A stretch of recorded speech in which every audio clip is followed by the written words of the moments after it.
Game 3 against the Grizzlies, the Thunder outscored the Grizzlies by 78 points in the series sweep, their second largest point differential in franchise history. In the Western Conference semis, the Thunder clinched the series in blowout fashion, beating the Nuggets by 32 points in Game 7. The win was the seventh largest in a Game 7 in NBA history and a franchise record. And the Thunder routed the Timberwolves on Wednesday, 124-94, to close out the series and reach the NBA Finals. It was the Thunder's fourth 30-point win, setting an NBA record for a single postseason. SA, here's what I want to know from you. You were live and there in person. Does OKC have a flaw? Yeah, they have some flaws, but it's not going to stop them from winning the championship. I don't give a damn who they play. They're just that elite. Their defense is that elite. Collectively, they are just something special, and they don't take plays off defensively. That's the thing about them that makes their prowess so significant and so pronounced. They just do not take plays off defensively at any position. Having said that, they're suspect from three-point range. They rank 13th of the 16 playoff teams, shoot 33.6% from three-point range. So we can't forget that. We also can't forget that they're like 11th in the NBA rebounding percentage ranking, particularly with second chance points. They've been outscored 245 to 220. And then last but not least, and this is the biggest thing for me, guys, they are a different animal when Jalen Williams balls. Mm-hmm. It's that simple. Mm-hmm. Like, you can make a game, they'll beat you eventually. In the long game, they'll beat you. But when that brother is flowing with SGA, because SGA is just something to behold. He's the modern day upgraded version of George Gervin, the Iceman. That's what I say about him. He's not a strong three-point shooter, but he does everything else. And he can get to the basket at will. And as slim as he is, it's amazing how he's able to push defenders off of him, bigger or smaller. I've seen him do it. It's unbelievable what he's able to do. And his fall-away shot is just butter. I mean, the brother's special, okay? But Jalen Williams, and I've said this on many, many occasions in being critical of him, the brother's got skills. He's special. He's a talent. He's a special talent. And when he gets going, nobody can beat the Oklahoma City Thunder. But when he scores 17 or more points in the postseason, OKC is 11-1. When he doesn't, they're 1-3. So again, it's rebounding, second chance points, it's three-point shooting, and it's a suspect, Jalen Williams, on the rare occasion that he is suspect. If those things happen, you can make it a series, but it ain't enough for me to look at somebody else, whether it's the Knicks or Indiana, and say they're going to beat Oklahoma City. I can't see that. Wendy? I'm going to answer the question, but I'm not going to tell you that you can do it. The way that you have a chance to fight them is to play half-court basketball, where you can make them run against you in the half court. You can defend them in the half court, especially if you can keep Shea off the line. One of the reasons why Shea hunts the free throws so much is that when they're in half-court offense, they need that boost in efficiency because, as Stephen A. said, they don't shoot the elite three-pointers. They're not getting offensive rebounds. And sometimes their secondary scorer, Jalen Williams, doesn't have good nights.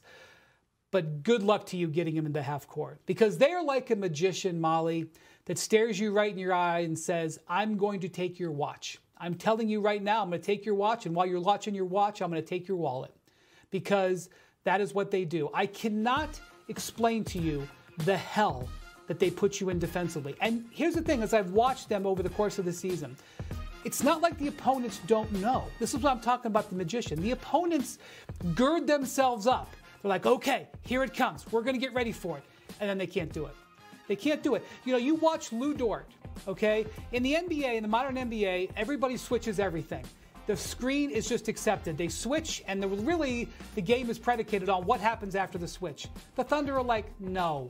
Nope. We're not going to let you switch. We're not going to just hand it to you. Lou Dort fights like hell over every screen.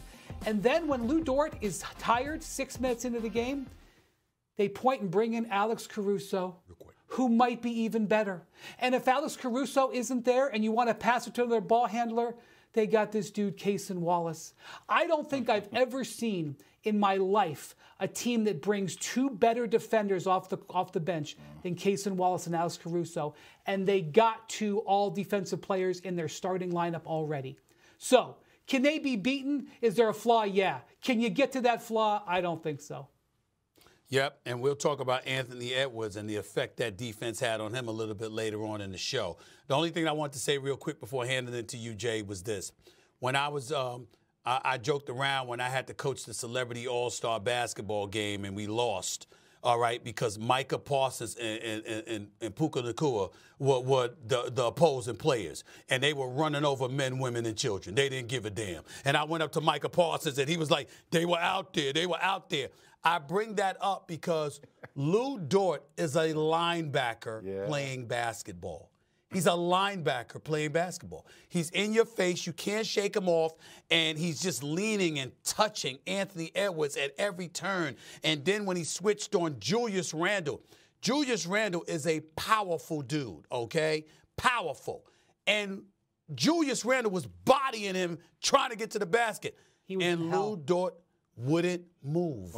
He wouldn't move. He's a linebacker allowed to play the game of basketball. That's what they have.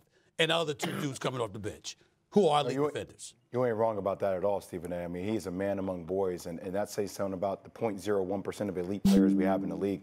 There are two things that I think are fascinating when you think about the Knicks or the Indiana Pacers that don't bode well for the winner of that series against OKC. Number one is OKC is historically great in turnover margin.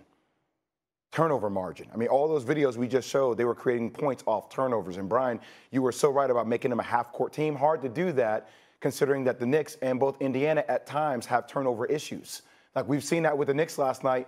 Just once again, like start first half doing well, and then they start being careless with the ball.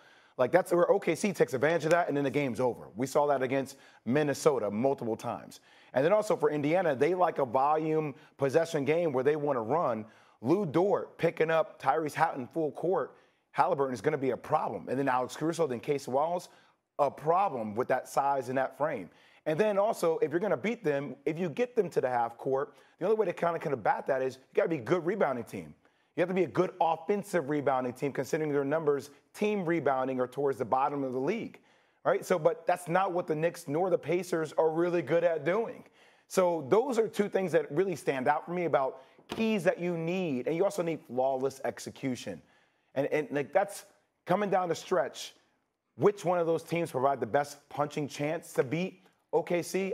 I don't really know the answer of that because OKC feels like the only way they can lose this world championship is if they beat themselves, and I don't think that's going to happen. All right, leaving it there, guys. When we come back on First Take, Jalen Brunson and Cat combined for over half the Knicks, 111 points last night. Will New York get that same production for the duo in Game 6? That debate next.